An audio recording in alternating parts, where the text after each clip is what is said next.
Assalamualaikum warahmatullahi wabarakatuh. Innal hamdalillah alladzi nasta'inuhu wa nasta'hdihi wa nastaghfiruh wa na'udzu billahi min shururi anfusina wa min sayyiati a'malina. May yahdihillahu fala mudilla lahu wa may yudlil fala hadiya lahu. Asyhadu an la ilaha illallah wahdahu la syarika lah wa asyhadu anna Muhammadan abduhu wa rasuluh. Allahumma salli ala Muhammad wa ala ali Muhammad kama sallaita ala Ibrahim wa ala ali Ibrahim innaka Hamidum Majid. Allahumma barik ala Muhammad wa ala ali Muhammad kama barakta ala Ibrahim wa ala ali Ibrahim innaka Hamidum Majid. Amma ba'd. Puji beserta syukur kehadiran Allah Subhanahu wa taala. Salawat dan salam kepada Nabi kita, Nabi Muhammad Rasulullah sallallahu alaihi wasallam. Alhamdulillah jemaah yang dirahmati oleh Allah Subhanahu wa taala. Pada malam yang berbahagia ini kita membacakan beberapa ayat dan juga hadis Rasulullah sallallahu alaihi wasallam yang menyangkut tentang al-iman bil yaumil akhir. Beriman kepada hari akhir. Hari akhir jamaah yang dirahmati oleh Allah Subhanahu wa taala, sebagaimana kita ketahui disebut juga dengan namanya yaumul qiyamah. Nama lain daripada hari akhir adalah hari kiamat. Mudah-mudahan menjadi pelajaran bagi kita sekalian untuk bisa mempersiapkan diri, karena semua kita tentunya sebagaimana kita yakini bahwa memandung kita akan kita jalani hari akhir itu ataupun hari kiamat itu sendiri, walaupun kita apakah di dunia ataupun sudah di alam barzakh, tapi yang kiamat itu semua akan kita lewati. Tidak ada kecuali semua yang pernah hidup semua akan melewati yang namanya hari akhir. Hari akhir dinamakan dengan hari akhir adalah li'annahu la yauma ba'dah. Kenapa dinamakan dengan hari akhir? Karena tidak ada hari lagi setelah itu.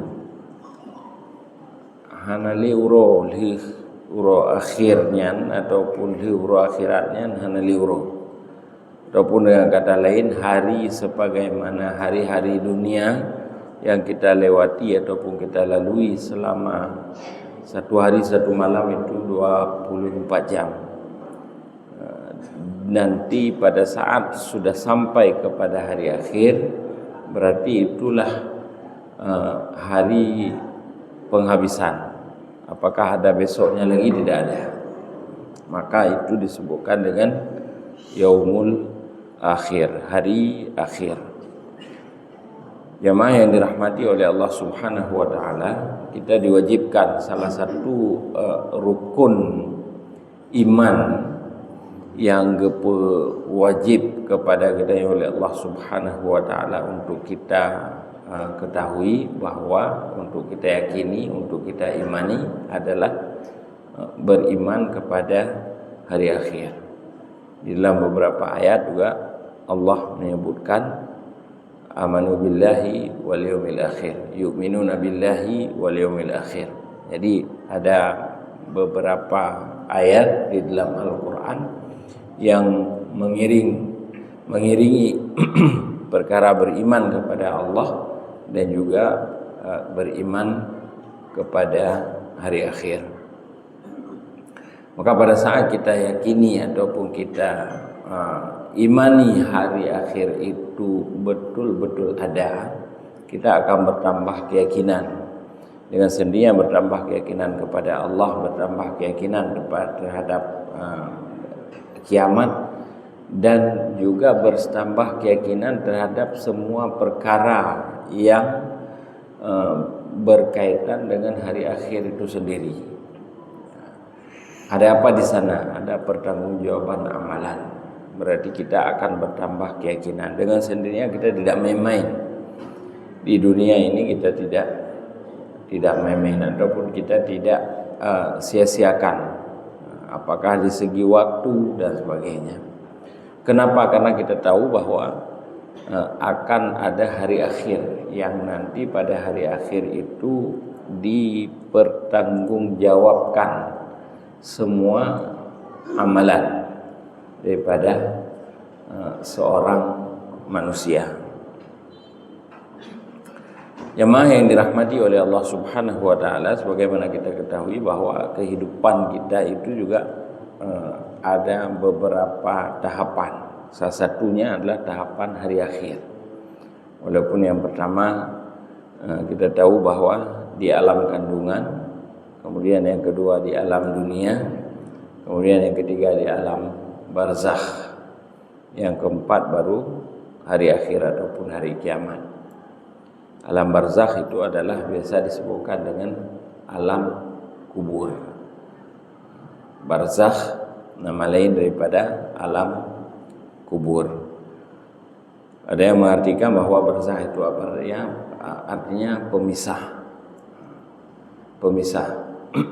Pemisah antara dua dunia, yaitu dua alam, yaitu alam dunia dan alam akhirat. Adalah satu alam. Apa alam itu? Adalah alam kubur ataupun alam barzakh yang merupakan pemisah. Dalam surah Ar-Rahman Allah juga menyebutkan bainahuma barzakhun la yabghiyan. Di antara dua laut itu ada pemisah, karena ada dua laut yang terpisah. Jadi maka Allah gambarkan barzakh itu adalah pemisah. Jemaah yang dirahmati oleh Allah Subhanahu wa taala, pada saat seseorang menjalani kehidupan dunia, lagi Ibnu Qayyim sebutkan bahwa semua kita akan melewati kehidupan akhirat itu ataupun kehidupan hari kiamat itu, semua kita akan lewati. Walaupun sebelumnya diawali oleh alam barzakh. Yang alam barzakh itu sendiri juga diawali oleh proses kematian yang disebutkan dengan kematian. Kematian itu ada yang menyebutkan sakaratul maut. Ada tahapan-tahapan sakaratul maut, kemudian al-ihtidar, kemudian al-maut. Sakaratul maut bahasa Aceh khen sukret ataupun khen nadi'ah.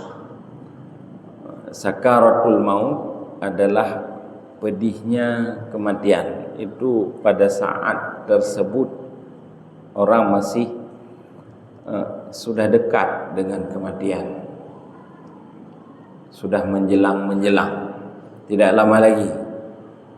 Itu disebutkan dengan sakaratul maut. Tapi pada saat tersebut jemaah yang dirahmati oleh Allah menyenama itu membaca itu pandang keterima. Itu pada masa sakaratul maut. Oh, sikre la ilaha illallah itu masih diterima. Itu pada proses sakaratul maut. Pada proses sakaratul maut itu orang masih, ketika dia masih bisa menyebutkan la ilaha illallah ataupun mengucapkan dengan hati la ilaha illallah, itu masih bisa diterima. Masih bisa diterima oleh Allah Subhanahu wa taala, walaupun itu sudah disebutkan sakaratul maut, sudah menjelang, sudah dekat sekali dengan kematian. Kemudian baru apa yang disebutkan dengan al-ihtidar. Ihtidar itu seseorang sudah melihat malaikat maut, itu tidak diterima lagi. sudah melihat malaikat maut dengan ainul yaqin, dengan betul-betul mata yang penuh keyakinan. Artinya sudah melihat, dalam bahasa Arab disebutkan dengan muayanah, sudah nyata di depan matanya, sudah nyata di depan matanya. Jadi biarpun orang lain tidak melihat, orang di sekitar dia tidak melihat, ada keluarga misalkan orang sakit, mungkin keluarga sudah ramai di kiri kanannya mengajarkan dia untuk mengucapkan kalimat la ilaha illallah yang biasa kita sebutkan dengan talqin. Orang lain tidak melihat, tapi dia melihat malaikat maut. Dan itulah yang disebutkan dengan nyawa sudah hatta idza balagatil hulqum wa antum hina idzin tanzurun wa nahnu aqrabu ilaihi minkum walakin la tubsirun. Hatta idza balagatil hulqum, ketika nyawa itu sudah sampai di hulqum, kerongkongan, bahasa kita disebutkan dengan kerongkongan. Hatta idza balagatil hulqum, ketika nyawa sudah sampai di kerongkongan itu tidak terima lagi. Mau taubat, mau ibadat, mau apa saja tidak diterima lagi. Rasulullah menyebutkan bahwa innallaha yaqbalu taubatal abdi ma lam yugharghir. Allah Subhanahu wa taala senantiasa menerima taubat seorang hamba selama nyawanya itu belum sampai di kerongkongan. Itulah halqum yang disebutkan di dalam ayat. Itulah halqum yang disebutkan di dalam ayat. Maka jemaah yang dirahmati oleh Allah Subhanahu wa taala, kita mungkin pernah menyebutkan cerita Fir'aun ketika tenggelam. Nyawa sudah sampai di kerongkongan. Pada saat tersebut dia baru mengatakan amantu bi Rabbi Musa wa Harun. Demikian sombongnya Fir'aun, dia tidak pernah mau menyebut nama Allah. Dia tidak mengatakan amantu billah, saya beriman kepada Allah, tidak, tapi saya beriman kepada Tuhannya Musa dan Tuhan Harun. Dia bersikeras tidak akan pernah mau menyebut nama Allah. Hatta dia sudah mau mati, dia sudah tenggelam timbul, dia sudah mau mati, nyawa sudah sampai di kerongkongan, dia tidak ada lagi cara untuk meminta pertolongan, maka kalimat pasrah terakhir dia adalah amantu bi Rabbi Musa wa Harun. Saya beriman kepada Tuhannya Musa dan Tuhannya Harun. Tapi pada ketika itu tidak diterima lagi. Maka itulah yang disebutkan dengan nyawa sudah sampai di kerongkongan, mau beribadat, mau beristighfar, mau apa saja tidak lagi bermanfaat. Bermanfaat taubat kita kapan? Pada saat sekarang, sebelum ajal tiba ataupun sebelum nyawa itu sampai di kerongkongan. Maka jemaah yang dirahmati oleh Allah Subhanahu wa taala, kita yakin bahwa akhirat itu ada, proses kematian itu ada. Maka sebelum itu semua terlambat, bertaubatlah kita kepada Allah Subhanahu wa taala. Dan apalagi waktu-waktu yang memang Allah panggil kita untuk bertaubat, seperti yang sering kita sebutkan bahwa sepertiga malam yang terakhir, waktu-waktu tahajud, waktu-waktu dekat salat subuh, ataupun sepertiga malam yang terakhir menjelang waktu subuh, itu Allah panggil memang. Allah Allah panggil, adakah di antara kalian yang mau bertaubat, saya akan terima taubatnya. Ketika kita pernah bersalah, pernah berdosa, pernah berbuat maksiat, maka bertaubatlah kepada Allah Subhanahu wa taala sebelum dia itu semua terlambat. Karena seperti tadi kita sebutkan bahwa ketika memang dia sudah sampai nyawa di kerongkongan, tidak ada lagi manfaat.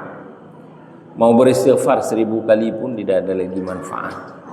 Astagfirullah, astagfirullah, astagfirullah. Pada ketika itu tidak ada lagi manfaat. Tapi kapan? Sekarang. Sekarang waktunya bagi kita untuk bertaubat, beristighfar banyak-banyak. Waktu sepertiga malam yang terakhir itu sangat baik juga, ataupun waktu yang paling utama bagi kita juga untuk senantiasa beristighfar, minta ampun kepada Allah Subhanahu wa taala.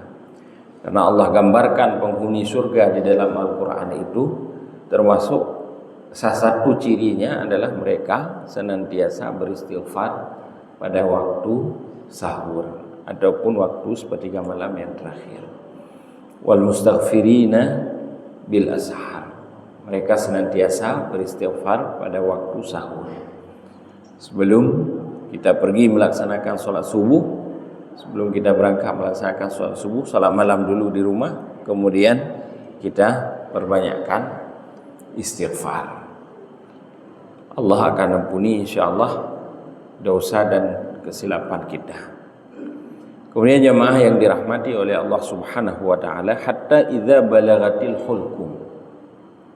Sehingga apabila nyawa sudah sampai di hulqum ataupun di kerongkongan. Nyawa sudah sampai di kerongkongan, wa antum hina idzin la tubsirun. Wa antum hina idzin la tubsirun. Kamu pada ketika itu tidak melihat. Orang-orang di sekitar orang yang mau meninggal, misalkan ada saudara yang tengah terpindah, ini orang dikatakan malaikat mau bersama rombongannya datang. Karena dalam hadis sahih yang diriwayatkan oleh Al-Barra, itu hadis yang panjang, malaikat maut itu datang selalu bersama rombongan. Ada rombongan malaikat rahmah, ada rombongan malaikat azab. Yang kedua rombongan ini siap untuk menerima ruh yang baru saja dicabut oleh malaikat maut. Apakah ruh itu ruh baik, berarti diterima oleh malaikat rahmah, ataupun ruh itu ruh jahat, diterima oleh malaikat azab. Wa antum hina idzin la tubsirun. Allah mengatakan kamu sekalian tidak melihat. Tapi siapa yang melihat? Orang yang mau dicabut nyawa. Orang yang itulah yang disebutkan dengan al-muhtadar. Orang yang mau dicabutkan nyawanya. Itu setelah proses sakaratul maut. Dan itu beriring. Ya, tidak terpisah. Beriring dalam waktu dekat, dalam waktu yang sedemikian cepat. Sakaratul maut, kemudian muhtadar. Dinampakkan diri malaikat maut. Dan jamaah yang dirahmati oleh Allah Subhanahu wa taala, itu kita baca, kita dengar, kita ingat, tapi semua kita akan menjalani itu. Cuma kita saja tidak tahu kapan. Apakah malam ini ataupun besok ataupun lusa, minggu depan, bulan depan, tahun depan, itu hanya Allah yang tahu. Allah akan lengkapkan seperti yang kita sebutkan di pagi Jumat kemarin. Allah akan lengkapkan masa kehidupan kita di dunia ini. Misalkan jatah hidup kita 10 hari lagi, berarti Allah akan lengkapkan 10 hari lagi itu, kemudian selesai. Ada jatah hidup 20 hari lagi, pas 20 hari lagi itu selesai. Proses yang kita baca, kita pelajari, kita imani, itu akan kita alami pada saat sudah sampai waktunya. Maka Jibril mengatakan kepada Rasulullah, innan nafsa lan tamuta hatta tastakmila ajalah. Bahwa seseorang jiwa tidak akan meninggal sehingga dia menyempurnakan batas waktunya. Sebagaimana kita sebutkan bahwa jatah hari, berapa hari lagi kita? 3 minggu tu, berarti 3 minggu tu selesai. Teruk waktu 3 minggu habis masa. Dan watasta'iba rizqah, dan juga demikian dia menyempurnakan seluruh rezeki. Jatah pajuh padum ribe piring dari sejak kita lahir sampai kita meninggal. Sudah selesai itu semua, sudah habis. Satu suap pun tidak akan lebih, dan satu suap pun tidak akan berkurang. Seteguk air pun tidak akan lebih, seteguk air pun tidak akan berkurang. Kalau memang sudah rezeki dia sebegitu, kita suapin. Tak suling iya, sabuh sendok muntah keluar.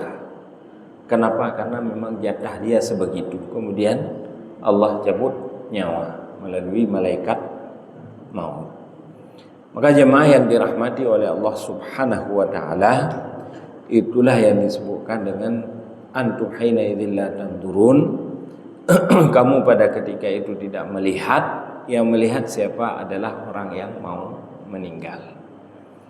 Wa nahnu aqrabu ilaihi minkum. Akan tetapi kami sebenarnya lebih dekat.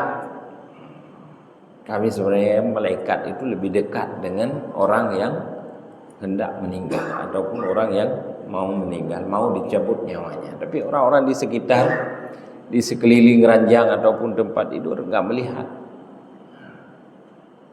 Enggak melihat. Paling geperatif ataupun gepintat yang dia kalau mereka dia kalau tete punya bahasa Aceh ke pegah, tete ka mandang. Mandang artinya pandangan mata sudah melihat ke atas. Karena pandangan mata itu selalu idza kharajatir ruh tabi'ahul basar. Apabila ruh itu keluar dari jasad, maka diikuti oleh pandangan mata. Sehingga habis menani tebit ruh, mata dah nak balik lem maksud hana daya li, karena hana li ruh, sudah tinggal jasad kosong. Makanya disunnahkan pada saat orang meninggal itu pertama-pertamanya tutup mata, tutup mulut. Dan itu jemaah yang dirahmati oleh Allah Subhanahu wa taala, bukan berarti orang meninggal itu tidak baik ketika mata dan mulut itu terbuka. Itu bukan suatu tanda. Karena sahabat Rasulullah juga pernah mengalami hal-hal seperti itu, seperti halnya disebutkan dalam riwayat Abu Salamah. Abu Salamah sahabat Rasulullah juga mengalami seperti itu, padahal ini sahabat mulia. Malah sahabat yang pernah ikut hijrah bersama Rasulullah sallallahu alaihi wasallam, tapi juga sempat matanya terbuka, sempat mulutnya terbuka.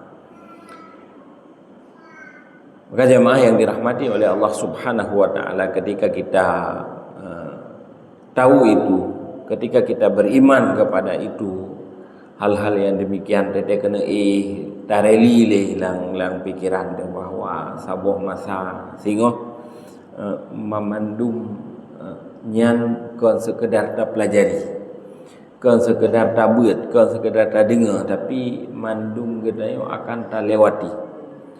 Anak istri di samping ranjang kita tidur, mereka hanya sekedar bisa melepaskan. Leh kalau nurung syik terbujur kaku, nyawa sudah keluar, mereka mungkin hanya sekedar bisa menangis beberapa jam. Selesai itu semua kita bertanggungjawabkan sendiri apa yang sudah kita lakukan. Pu yang kata pupuk semasa dunia ged hana ged memandum watenyan ke gedayong akan tak bertanggungjawab secara pribadi-pribadi. Maka jamaah yang dirahmati oleh Allah Subhanahu wa taala, dalam ayat Allah Subhanahu wa taala juga Allah mengingatkan kita selalu bahwa ya ayyuhalladzina amanu, wahai orang-orang yang beriman, janganlah kamu itu dibuat tertipu oleh anak-anakmu. Janganlah kamu dibuat lalai oleh anak-anak dan keluarga, sehingga bukan berarti kita harus lepas tangan ataupun tidak bertanggung jawab kepada mereka. La yaghurrannakum, jangan kamu dibuat tertipu oleh anak dan harta-hartamu. Tapi intinya jangan sampai kewajiban kita sendiri tertinggal hanya dengan alasan minta rezeki ke anak, minta rezeki ke pendidikan anak, minta rezeki perleh dan alasan lah. Padahal gadah wate untuk ibadat, gadah wate untuk kewajiban pribadi kita bersama Allah, itu disebabkan lebih fokus kepada mereka. Bukan berarti juga itu harus ditinggalkan ataupun tanggung jawab itu harus diabaikan, tidak.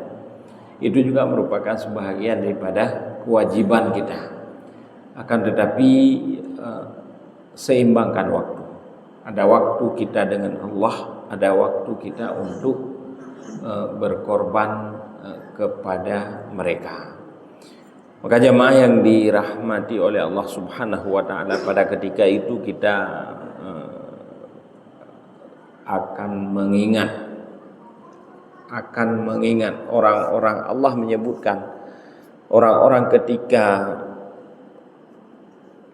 ajal tiba itu ataupun ketika menjelang proses dicabut nyawa tersebut, pada saat tersebut orang akan ingat kesempatan-kesempatan untuk beribadah, kesempatan untuk berbuat kebaikan, apa saja yang bisa dia lakukan.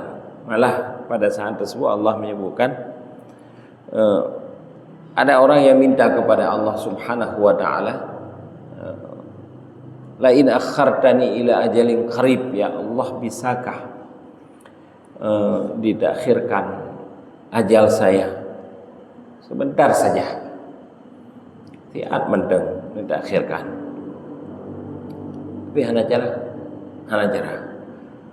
Allah menyatakan kepada idza jaa ajaluhum la yastakhiruna sa'atan wa la yastaqdimun. Apabila datang ajal seseorang, dia tidak dipercepat dan tidak diperlambat, maka tidak ada tawar-menawar dengan Allah Subhanahu wa taala. Tapi orang tetap minta, harapan-harapan terakhir tetap minta, kalau seandainya Allah bisa takhirkan ajal saya. Untuk apa? La asaddaqanna wa la akunanna minas salihin. Ini sedekah. Nyantingan. Apa nyantingan? Mereka kena meninggal. Sedekah tadi. Tapi hanali masaya. Jino jamaah yang dirahmati oleh Allah Subhanahu wa taala, selagi kita kuat, selagi kita punya harta, selagi kita punya kelebihan dan sebagainya, kalau seandainya kita mau berbuat apa saja, wala akunanna minas salihin, dan saya juga akan berbuat amalan-amalan saleh. Saya ingin menjadi orang saleh. Bukan nanti, tapi sekarang. Kalau nanti itu namanya penyesalan. Ipegah penyesalan itu datang terlambat. Memang lagi yang penyesalan datang terlambat. Pada saat sudah jadi sebuah penyesalan, enggak ada gunanya lagi. Bahasa lain disebutkan bahwa nasi sudah jadi bubur, untuk apa lagi? Enggak bisa lagi dikembalikan sebagaimana normalnya nasi. Tapi jemaah yang dirahmati oleh Allah Subhanahu wa taala, sebagaimana kita sebutkan bahwa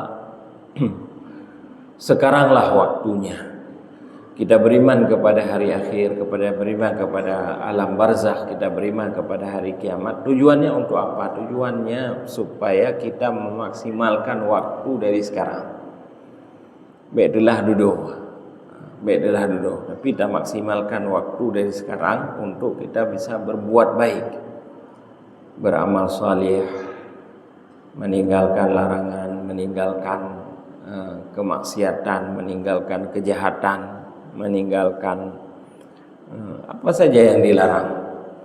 Apa saja yang dilarang oleh Allah Subhanahu wa taala, termasuk muamalah-muamalah yang tidak baik. Kita sebutkan kemarin itu riba, fitnah, namimah, mengupat dan sebagainya. Itu kita tinggalkan. Karena persiapan kita bahwa akhirat kita inginkan itu menjadi baik. Kita sebutkan jamaah yang dirahmati oleh Allah Subhanahu wa taala, sering orang juga menyebutkan, penceramah-penceramah menyebutkan bahwa hadis ini sering diulang-ulang. Atadruna mal muflis? Manil muflis? Rasulullah tanyakan, tahukah kalian siapa itu orang bangkrut? Sahabat katakan bahwa orang bangkrut ya Rasul, orang yang tidak punya dinar dan dirham. Rasulullah katakan bukan itu sebenarnya. Itu sedikit sekali ataupun kecil sekali masalah. Tapi masalahnya orang bangkrut itu adalah orang yang beramal, beribadah, berbuat baik sedemikian banyak semasa di dunia, akan tetapi pada saat di akhirat nanti, pada saat ruh akhirat itu, amalnya tidak bisa diterima. Kenapa? Karena amal dia itu harus dibagi-bagi kepada orang lain. Harus dibagi-bagi kepada orang yang pernah dia zalimi. Harus dibagi-bagi kepada orang yang pernah dia khianati, dia sakiti. Apakah dengan lisannya, ataupun dengan tangannya, dengan kekuatannya, ataupun dengan menzalimi harta dan sebagainya, berbagai kezaliman. Karena di akhirat nanti tidak ada lagi kita mau bayar dengan apa. Ngempur dan bayi ngempeng hanali hidup berlaku peng berlaku hidup yang sangat baik. Tak kontrol ke dewa akhirat tingkatlah kerendah mentah hanali berlaku. Miliaran orang tabung uang itu jadi simpanan bank. Tulis lemboi sekali awak bank. Saya tengok prem buku itu biar lemboi. Tapi poi langkubu. Nagebah ada yang nagebah. Putasi yang gebah amal salih.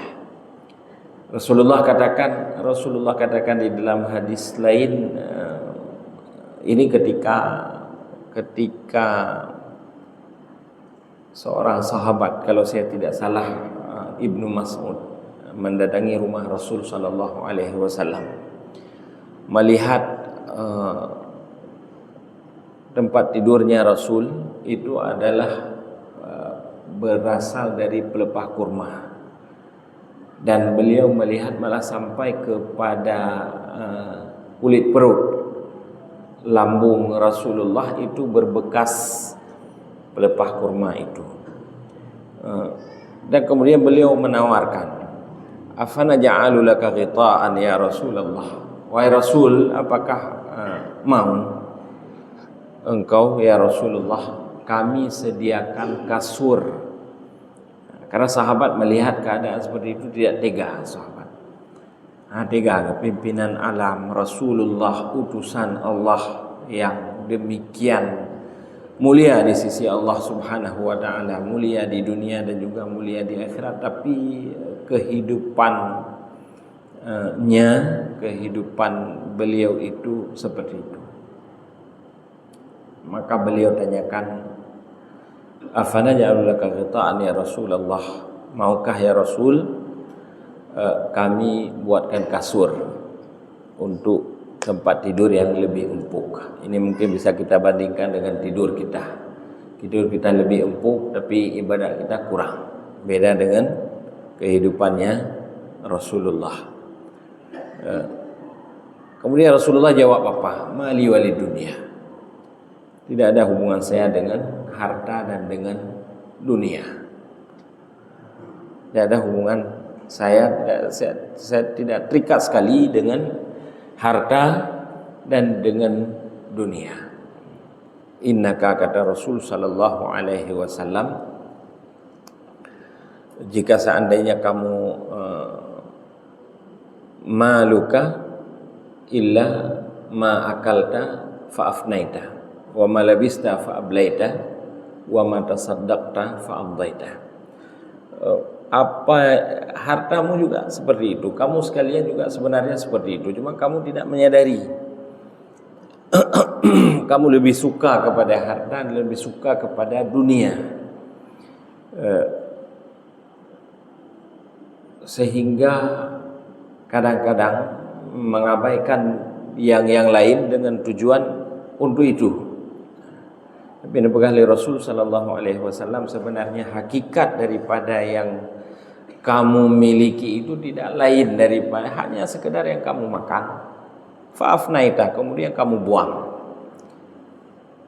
Ukuran menyemakanan tak kena beliau, katakanlah ibaratnya beras ribuan ton orang kaya sanggup beli.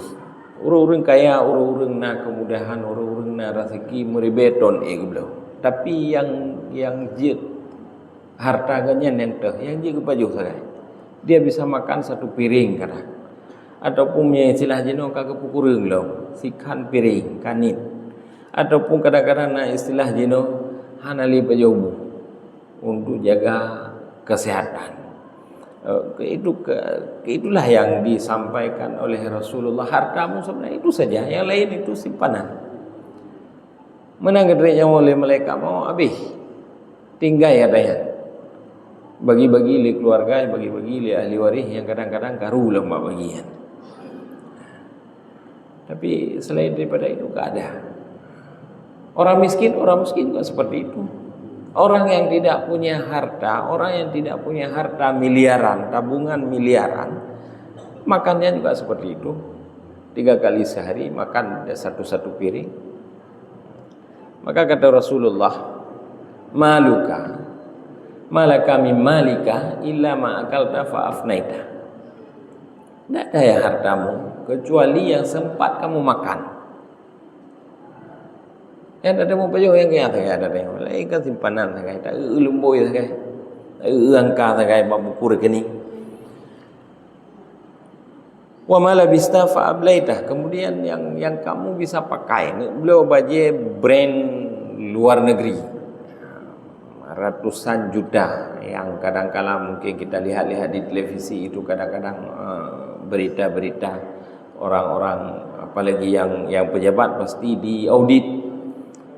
Harga tasnya berapa, harga jamnya berapa, harga sepedanya berapa, itu sanggup bagi mereka untuk. Tapi yang normal yang dimiliki, baju yang kita pakai itulah yang hak kita, itulah yang harta kita. Yang lain simpanan sekian banyak uang di tabungan, tapi bukan harta kita. Yang harta kita, kata Rasulullah apa? Wa ma tasaddaqta fa amdaita. Apa yang kamu bisa sedekahkan, itulah yang akan menyertai perjalananmu nanti di akhirat. Ya dak ubah itu ya, lang tabungan, habis gede tajak.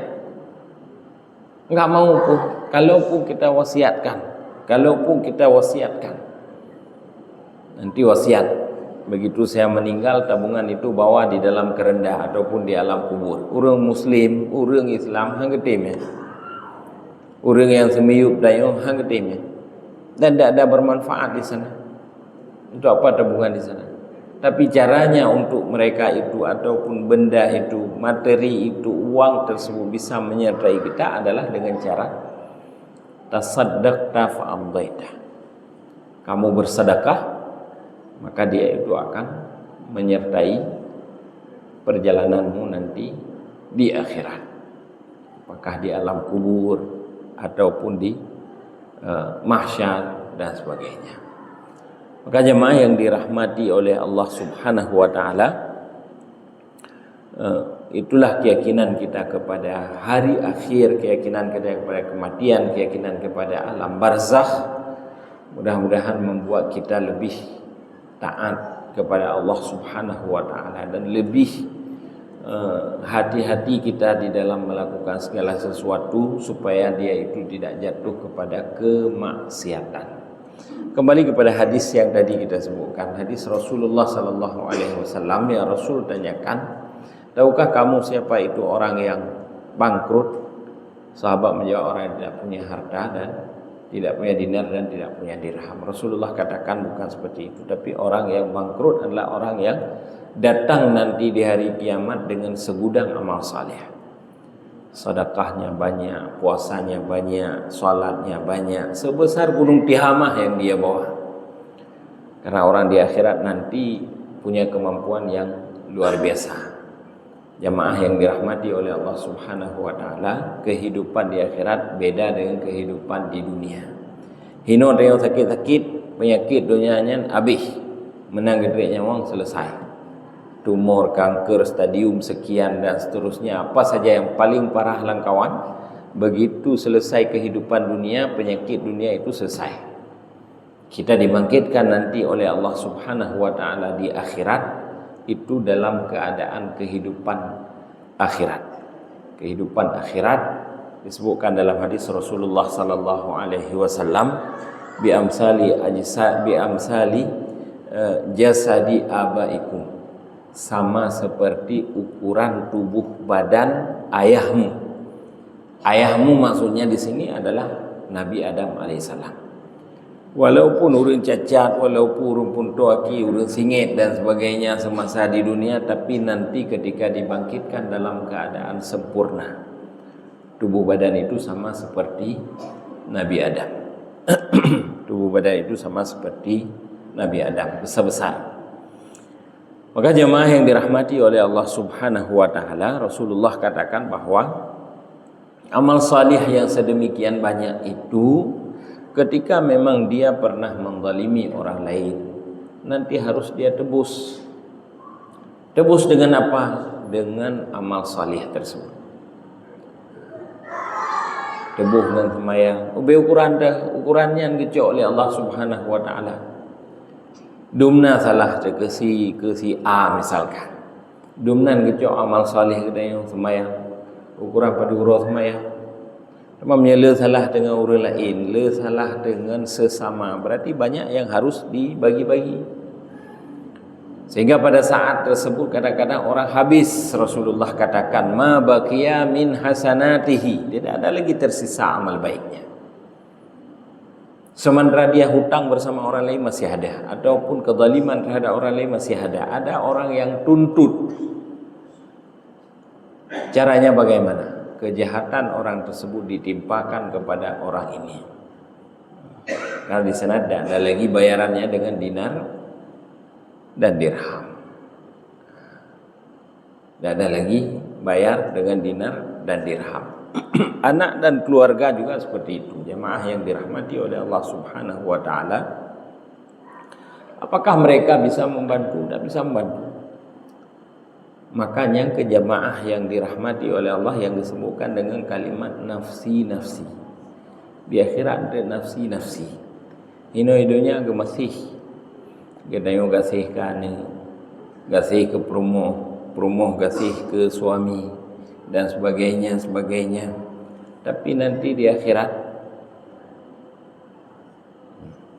sedikit lagi saya sebutkan, nanti di akhirat semua akan dituntut, walau dari seorang ayah, walau dari seorang ibu, walau dari seorang anak.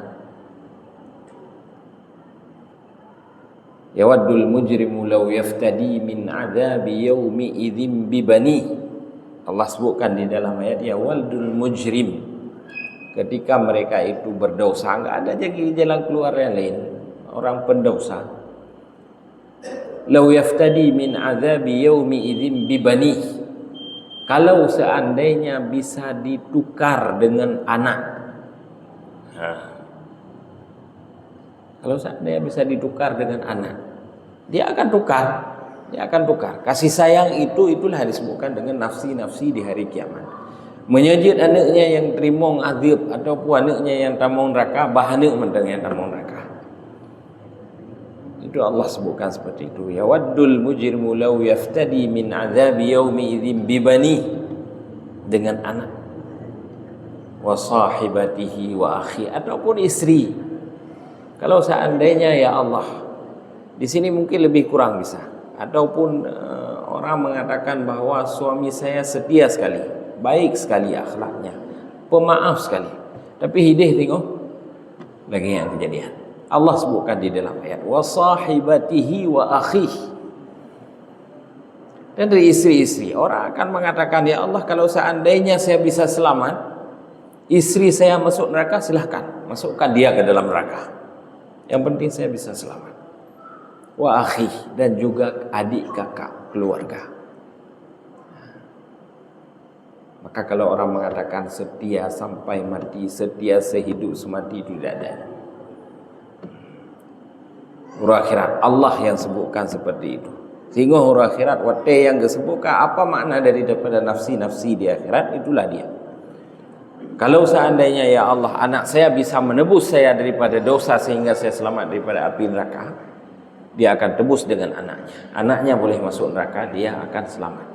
Bibani wa sahibatihi wa akhi wa fasilatihi allati tu'wih wa man fil ardi jami'an thumma yunji. Ataupun dia lihat yang lain-lain, nanti ada kawan-kawan siapa saja yang bisa dicebloskan ke dalam api neraka, dia akan mau seperti itu walaupun dengan akrab. Ino-inonya janji mengenlahi batin sampai mati ini tu pelalin dan sebagainya, tapi di akhirat nanti seperti itu. Itulah yang disebutkan dengan gambaran akhirat yang disebutkan dengan nafsi-nafsi. Mudah-mudahan ada manfaatnya jemaah yang dirahmati oleh Allah Subhanahu wa taala. Dan mudah-mudahan kita bisa mempersiapkan diri untuk menuju kepada akhirat tersebut supaya kita bisa selamat baik di dunia maupun di akhirat kelak. Subhanakallahumma bihamdika asyhadu an la ilaha illa anta astaghfiruka wa atubu ilaik. Assalamualaikum warahmatullahi wabarakatuh.